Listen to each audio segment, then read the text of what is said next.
Namaste and welcome to this edition of The Right Stand. Jai Hind, ladies and gentlemen. I'm Anand Narasimhan and we will train the spotlight on the Mangaluru blast, which comes very close on the heels of what happened in Coimbatore.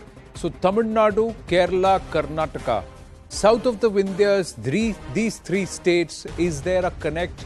Is there a nexus network of highly radicalized individuals who are also highly educated, highly motivated, and have been prepped and been preparing over the past few years? Are these modules all connected, or should they be looked at in isolation? More importantly, the modus operandi of these so-called individual outfits or radicalized outfits, be it Assam, be it Madhya Pradesh, be it Uttar Pradesh, be it south of the Vindhyas in Karnataka, Kerala and Tamil Nadu, have they started or perfected the art of camouflage, using social media platforms, encrypted platforms, and also figured out this narrative of camouflaging their identities across communities? So these are ISIS radicals, but they are having identities which give the portrayal prima facie of a Hindu extremist act. Is there perhaps an attempt to revive the narrative of the past of saffron terror, Hindu extremism, etc.? Or is this their way of trying to subvert the system and use it to its own to their own advantage? There are plenty of aspects to talk about, but the rising concern and the core concern remains the rise of radicals within, and that too towards the south of Bharat. We've got news just coming through. Our investigations editor Manoj Gupta getting us these details. So let's start straight with that, ladies and gentlemen. Big news coming in.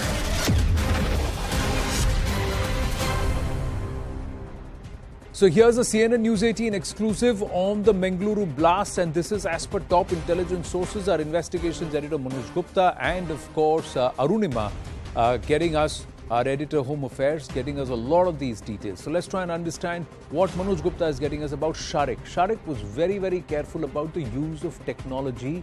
He never used a phone in his own name and always used fake IDs, ladies and gentlemen. So that is one aspect, and SIMs acquired from those identities. He was radicalized since 2018. So 4 years this entire process of radicalization has been on. He was more radical since 2020 in the Lashkar case, and his idea was to keep on carrying out attack. His idea was to keep on carrying on attacks without coming into the picture. He has a small gang and all the members were given isolated tasks. The group Al-Hind planned a major attack very, very soon. These members were from this Al-Hind module, Al-Hind Trust in Bangalore 2020, and their mastermind has got a 3 lakh reward on his head, bounty on his head, and the connect is there with Mateen, who's now currently operating from the Middle East. But Shareeq also wanted to do something before his death. So they all had decided, koi na koi karnama karke jayenge. So they were ready and they knew that the end goal on the road that they were in was death, but they wanted to create damage. They had identified places of high impact, and agencies feel the interrogation will now be crucial to evolve and derive many more linkages and other members. Now here are 2-3 aspects which need to be noted, ladies and gentlemen. The use of SIM cards, the use of fake IDs, and the use of encrypted social media platforms which provide you privacy, but they are being used actively by members who are enemies of the state.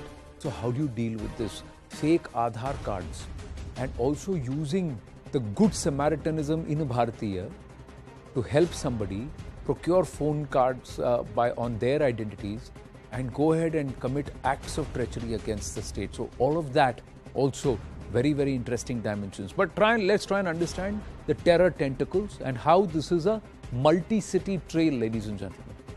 Shareeq is from Shimoga. Now there was ruckus in Shimoga, 15th of August, post the Independence Day. There was ruckus, there were fights in Shimoga, and after that, September 3rd and 4th, Coimbatore, he moves. Mohammed Shareeq visits the city of Coimbatore. So from Shimoga, he heads to Coimbatore. He is believed to have met multiple persons on logistical support. Was he part of that same module, ISIS radical module in Coimbatore? Is there a connection to Hashim? Is there a connection to Mubin?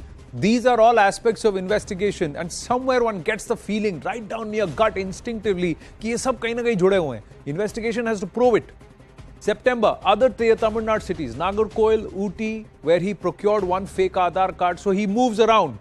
He visits Kerala. He goes to Alua and Kochi. And then after that, he visits Karnataka again towards the latter half of September, where in Hubli he procures another fake Aadhaar card that he procures. Then on the 20th of September, there is a blast in Shivamogga in Karnataka, an IED made from gelatin sticks, potassium, etc. The blast is similar to Mangaluru blast. It happened on the banks of the Tungabhadra. Was that just practice? There were 2 people arrested at that time. One of them who ran away was this man, Shareeq.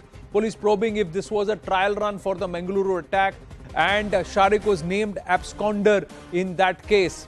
End September, he returned to Mysuru, procured raw material and assembled the ID over 2 months.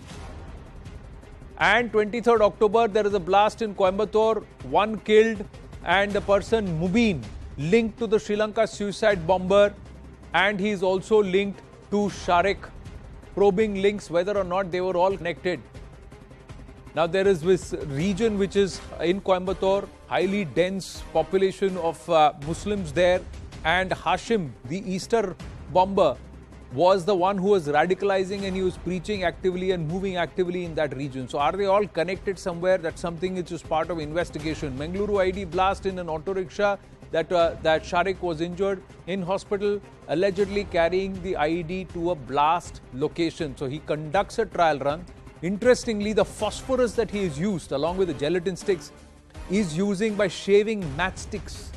He's bought lots of matches from different places, collecting the matches, and he spent time shaving the phosphorus at the tip of these matches to get enough phosphorus, because phosphorus is incendiary. So nuts and bolts are shrapnel, gelatin for the explosion, and fire, incendiary. All 3 elements were mixed, and that's how they tried to do. Let's try and look at the overall ISIS threads in South India. We're spending some time so that you as viewers can understand this, ladies and gentlemen. Abdul Mateen Talha is the mastermind behind the Al-Hind ISIS module. He was part of that Al-Hind trust, Gurupalya, if I remember, and then he ran. And when he ran, there was a bounty placed by the NIA. The NIA has put out a tweet listing out his antecedents. So he's connected. Jamisha Mubin, Zairain Hashim. Zairain Hashim is the suicide bomber behind, and he was the one active in that area in Coimbatore where he was preaching actively, and he was also recruiting and radicalizing. Are these all from that lot? That's something which the investigators now have to pin down. Muhammad Azharuddin was the mastermind in the ISIS Kerala Tamil Nadu module. He was also busted. So somewhere are all of them linked, and does this very clearly point to a highly rising rate of radicals and radicalism in the south of our country, Karnataka, Kerala and Tamil Nadu, and somewhere do they all seem connected. Let's dive into this, and how are we going to address these challenges? So we'll try and talk about that with our experts this evening. Let's go across to our panelists.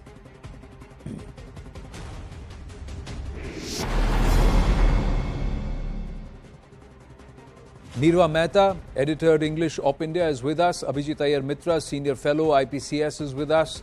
We also have B.S. Arun, senior journalist.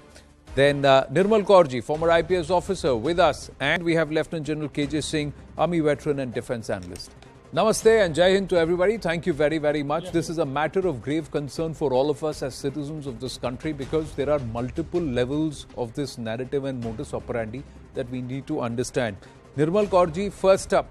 These people are so highly radicalized and so highly motivated that they're willing to bide their time, and they're willing to take the hard route, to buy matchsticks and to shave off the phosphorus to get enough to make an incendiary, and not do it just once but twice or thrice, even in tests. Shows a high level of motivation. They are all engineers, highly educated, and they are using fake Hindu IDs. So they also are aware of the political narrative that they want to set.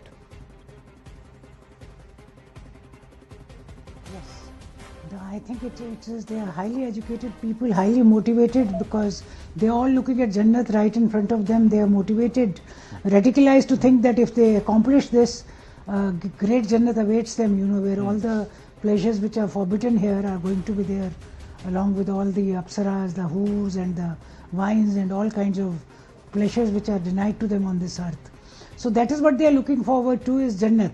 That is behind their motivation, this kind of radicalized things. And it is, you said, it is now a lot, concentrated in the southern India, south of India. I think that is no surprise, because Kerala has been a boiling cauldron for many, many decades now.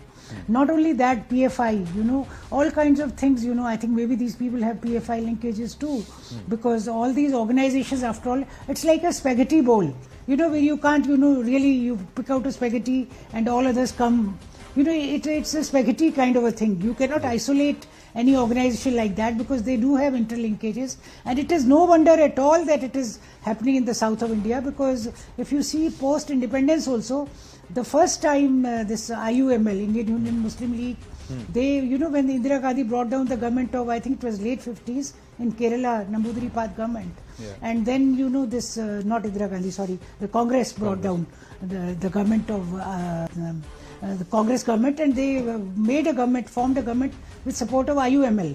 So that is the first time, this demoralized Muslim League had finished. Muslim League wanted Pakistan, and they had taken their Pakistan and gone. The only thing is that most of them who wanted Pakistan and voted for Pakistan, like Muslims of UP and Bihar, and they stayed back. They stayed back, and then they stayed back, and then they formed another Muslim League here, and the same ethos, and what with the, this AIMIM, the Etmaidul party, and all the Muslim parties coming together, massacring Hindus, and all kinds of things, the same agenda, the same narrative, Hindu-Muslim, and the riots against Hindus continued, and that kind of ethos they brought, and now we've had 70 years of it. So this is only a logical outcome, that with their growing population and the growing radicalization and the growing raw fields which your system is giving to them, your political system, the way you are pacifying them, pampering them, bringing them up, appeasing them in every which way, and also bringing out the most rotten, bigoted elements among them. You want the Maulvis and Mullahs, you are placating them, not the educated class among them. You are placating them by allowing them their madarsas, where you don't even know what is being taught. Instead of scientific education, the educated gentry. No, but यहाँ पे Nirmal Kaur ji, the trend is different. The trend is different. There is a point where you make that the moderates were not encouraged, but the fundamentalists were being appeased. That's a very fair point. But Lieutenant General KJ Singh, most of these, I think that is going on even now. Most of this module that has been busted, be it in Coimbatore, be it in Kerala, be it in Tamil Nadu, all of them are educated. They are engineers, Lieutenant General KJ Singh.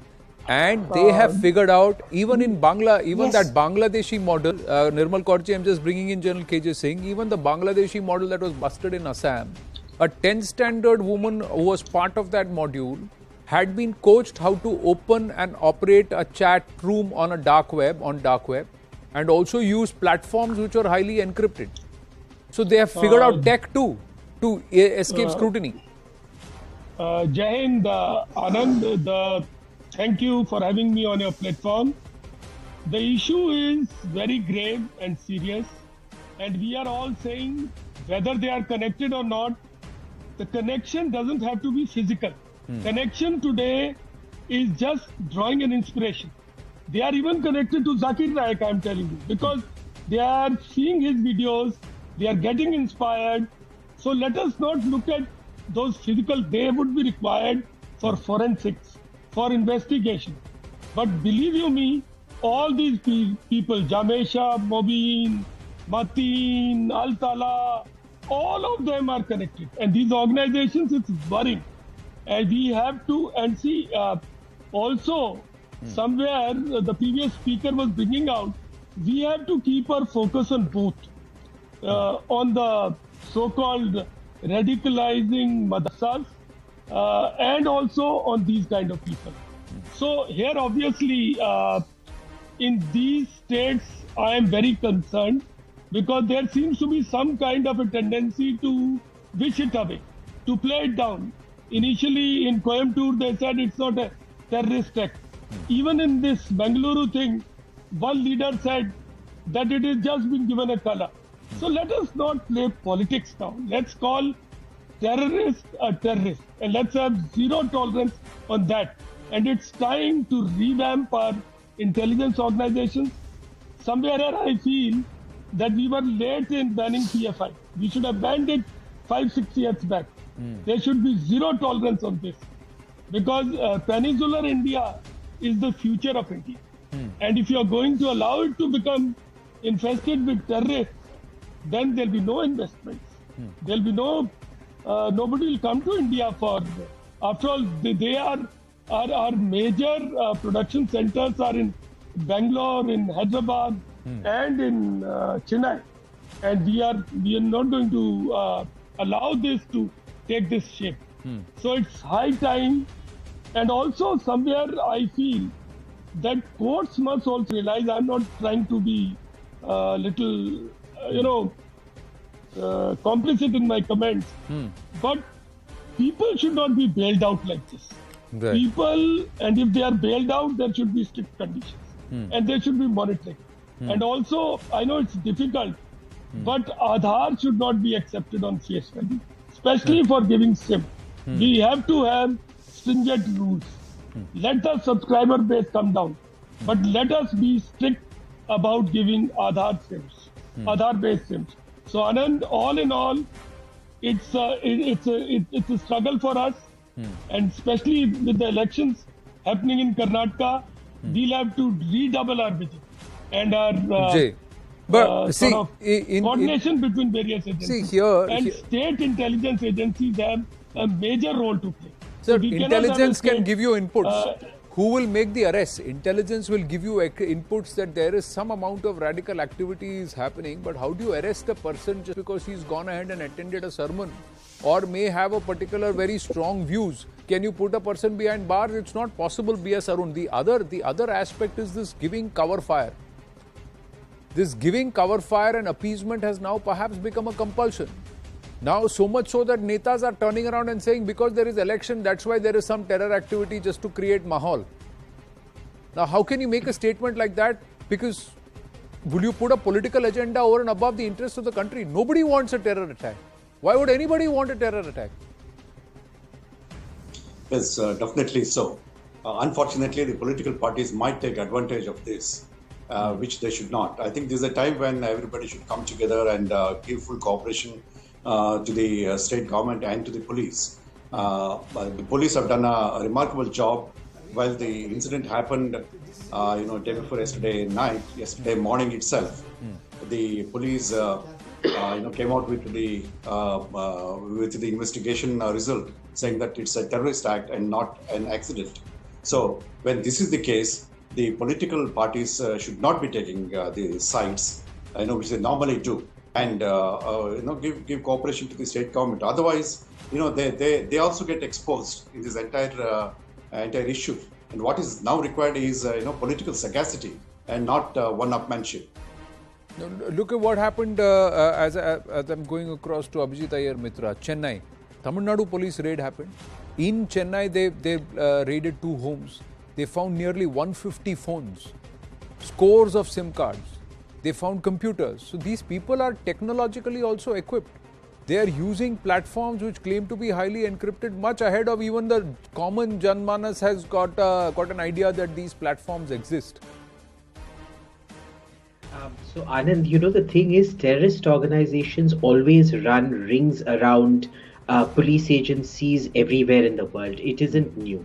If you remember during the Russian-Chechen war, the Chechen terrorists had sophisticated Russian anti-tank weapons, even more sophisticated than what the Russian army itself had at that point of time.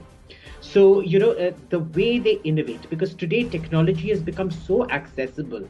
You know how dynamite sort of democratized terror in the 1800s and 1900s. What technology has done is it's added a different level of democratization of terror. And remember, this guy was linked to ISIS. Yeah. And ISIS's entire radicalization module is a sort of work from home online course. So if the rest of the world only caught up to online coaching, school coaching from home during COVID, ISIS had actually started this up 10 years earlier. They were literally technology pioneers in this sphere. Now, this is where we need to understand, like the Alcoholics Anonymous prayer, God, give me the wisdom to realize what I cannot change and the courage to change what I can. There are certain things we will never be able to control. So, for example, the phosphorus. There is no way we can actually track guys buying matchsticks in large numbers and chipping off the phosphorus from the tips. Yeah. This is not something we can do. However, there are two other things that we could have done, and we need to find out why it was not done. First is the SIM card that was brought with the Aadhaar. Now, when I went and bought my Airtel SIM card, I can tell you my Aadhaar was seen, my face was checked, and there was a facial verification that was done for it. Yeah. In this case, why was it not done? Because this was another gentleman called Prem Kumar's Aadhaar card, which should have had completely different details, which the verification system at the store should have been able to tell. Will the store attendant then be taken to task for giving out Aadhaars without verifying details? Because, this works where every level acts as a check and balance. The second was that, the Aadhaar was also used to rent a small room, a rental property.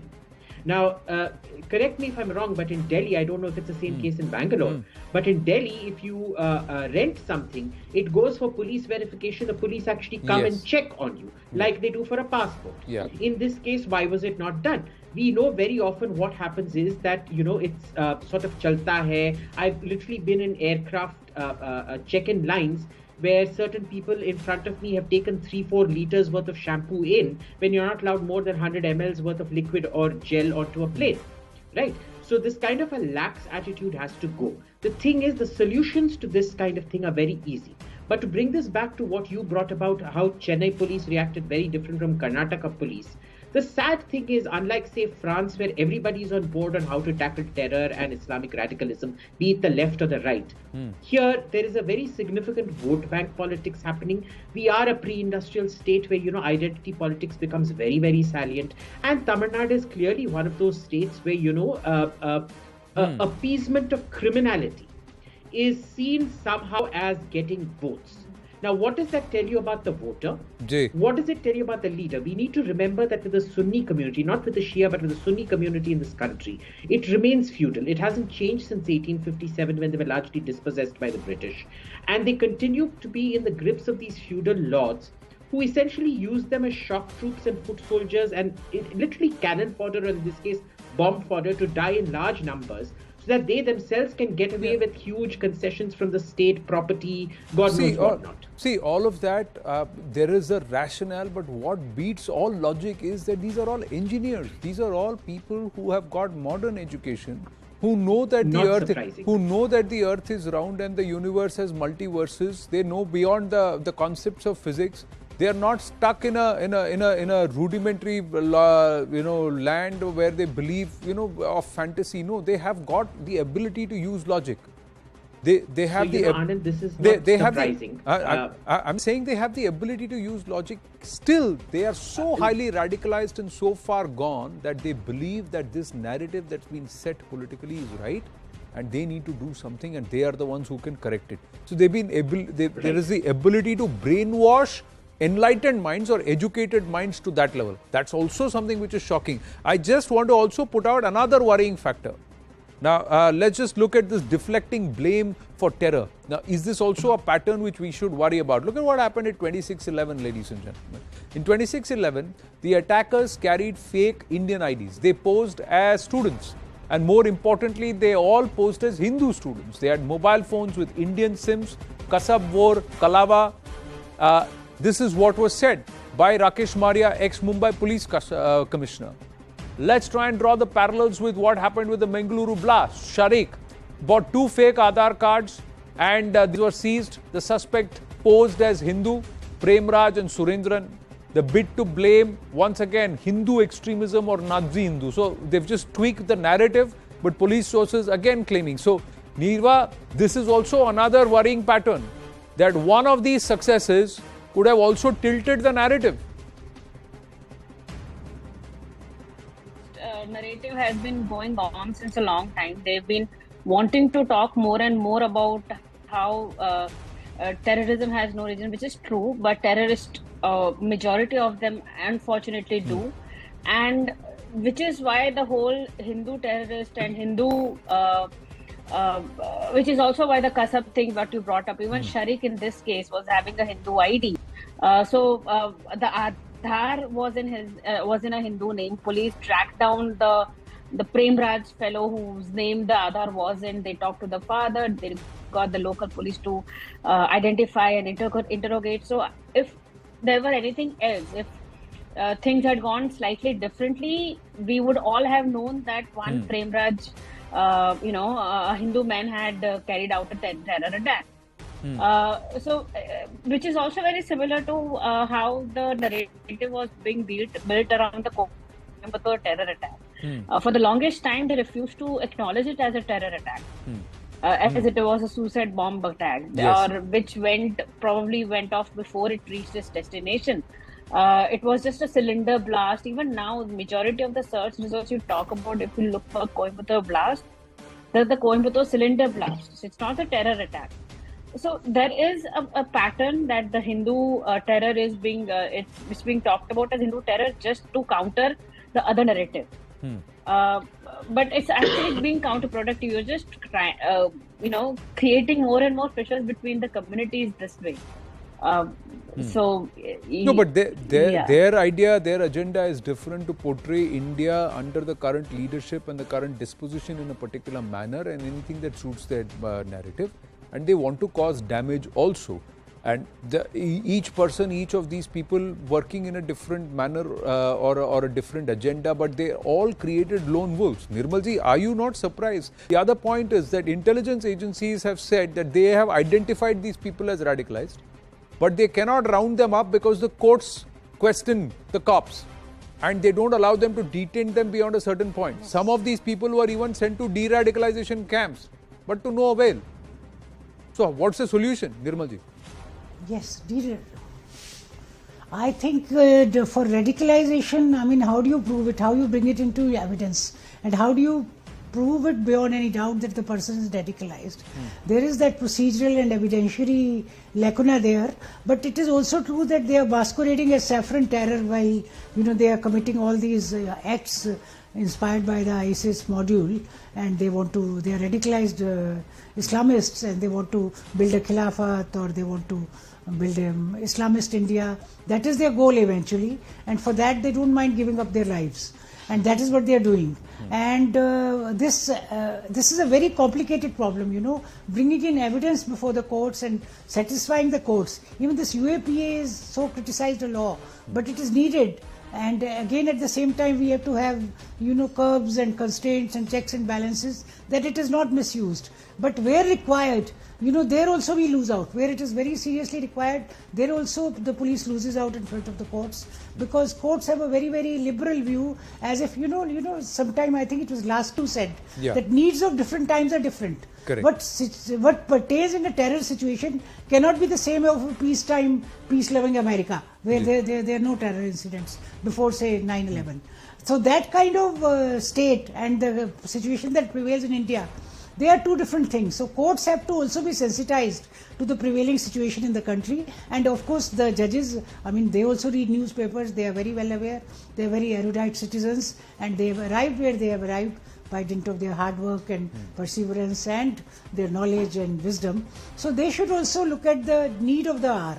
Police does a lot of hard work, and so many times to no avail, because the moment you take them, bail and not jail is the rule.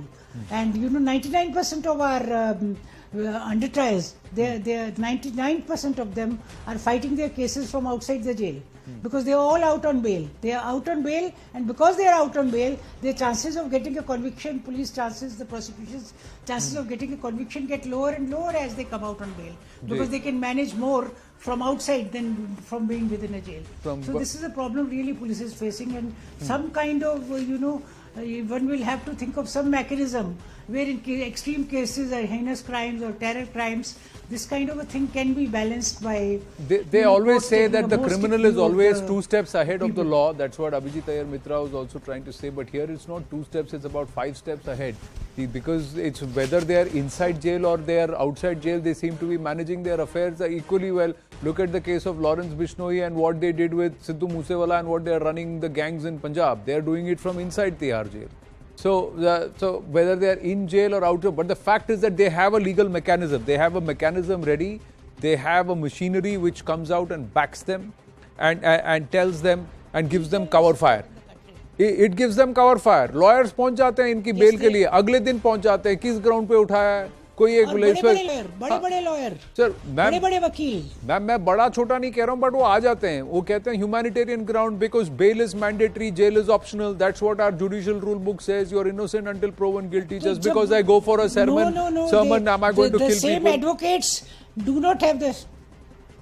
No, they don't have the same empathy for some jhopdi wala who's rotting in jail for 10 years for some petty theft. No, the advocates are also very selective in going and helping out who they want to help out, if they're going to get publicity out of it or a lot of money or something like that. They want some mileage out of whatever cases they are doing. They're not doing it out of the goodness of their heart or for furtherance of the cause of the justice. So you're saying that has not been my experience in all my 40 years. So it's not at all for humanity. But Lieutenant General KJ Singh, how do we solve this? Because the issue is people now, radicalizers or handlers, do not need to be in India.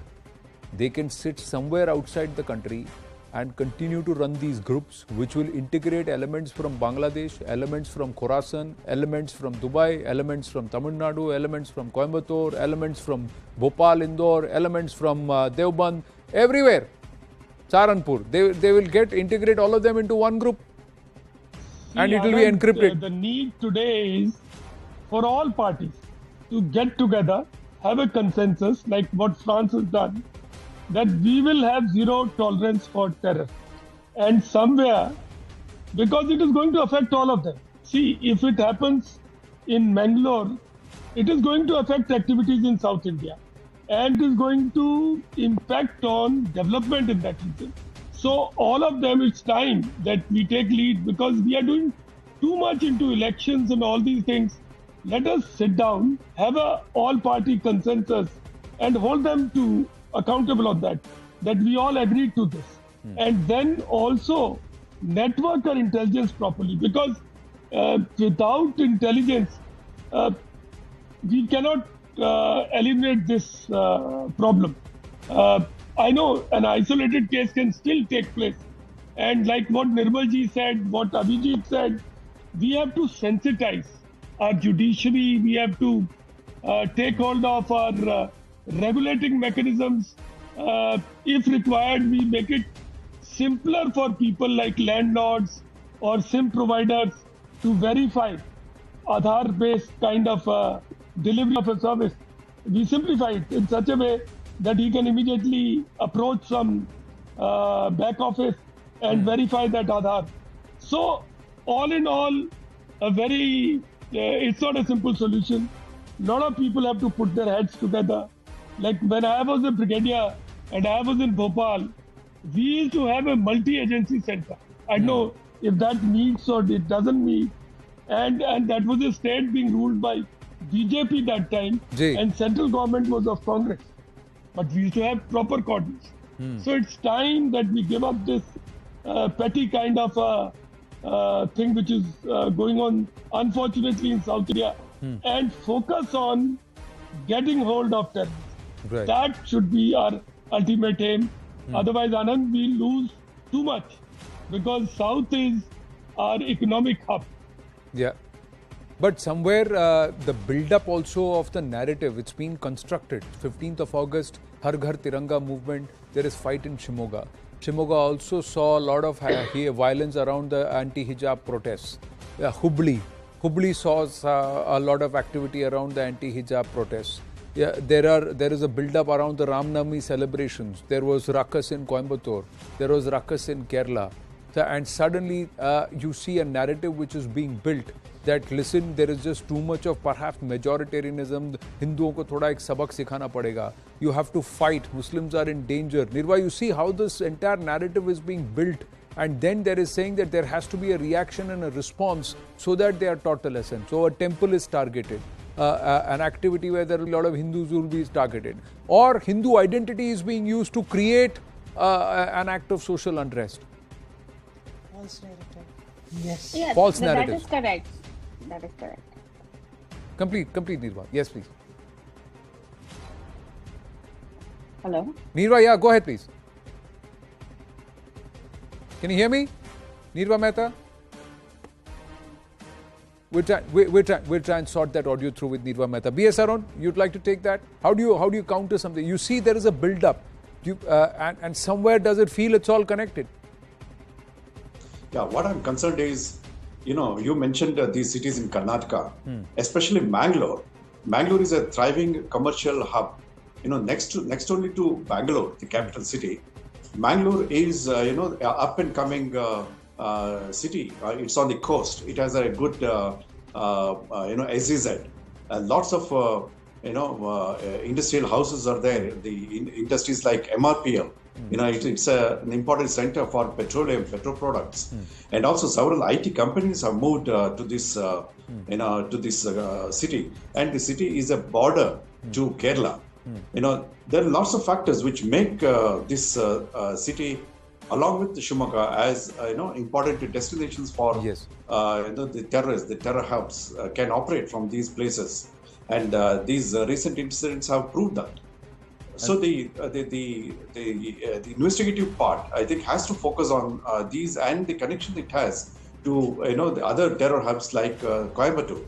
So it's important that the police of these states coordinate, and meet often, and then come to sort of a coordinated effort to weed out all these elements and put a full stop as early as possible. Taking the cues from what has happened already. We can see a similarity in the methodology adopted between the Coimbatore blast and this the current Mangalore blast. Things like that. There may be many, as you mentioned, between the Pakistani terrorists who raided Mumbai, as well as this one. So there are lots of issues which need sort of sorting out, and I think the police are must be doing it. They have done a good job already, and with NIA help, I think we might see some more developments shortly. Mangalore as a port also has direct connectivity with Lakshadweep, where there is a lot of nefarious activity which has been reported around some of the uninhabited islands which are being used. So which is again a huge cause for concern. But most importantly, the need for the community itself to speak up and to take a strong position against radicals and be a little more vigilant, because it is 1 in 10 lakh people who's involved among the who's highly radicalized. So they should not be getting any cover fire, and there has to be outright rejection. Somewhere you feel that is also important. Final word, Nirva Mehta. See, remember when the PFI was banned a few months back? Everyone was, crying out hoarse that this is an attack on the Muslims of India. But now the Shareeq, Mangalore accused also Shareeq was associated with is accused of being associated with the PFI. So we cannot ignore the fact that these radicalized organizations, that the organizations which are radicalizing the youth of India, they are doing it in the name of religion, and there has to be some way to arrest this growth of radicalized youth. And unfortunately, in the south of India, it's like a pandemic. It's just growing without any way to stop them. Some work has to be done on the streets, at the ground level, among the people itself, among society, and even with the police establishment agencies. They have to figure out a street solution to this. It's not going to be solved. It's not going to be solved in the courts. I beg your pardon, I have to wind this up. We'll take this story forward with more inputs. I thank all our panelists. We're going to take a short break. When we come back, we are in conversation with Ram Madhav on partition freedom. Nobody wanted the partition, but nobody stopped it. So if majority of this country was against breaking up or vivisection of Bharat, how did that happen and who allowed it? Vivisect me before vivisecting India, said Mohandas Karamchand Gandhi. But he was there when this country was partitioned, and he said, convinced the Congress party that what the Congress leaders have decided should be accepted. How did that come to pass? When we come back.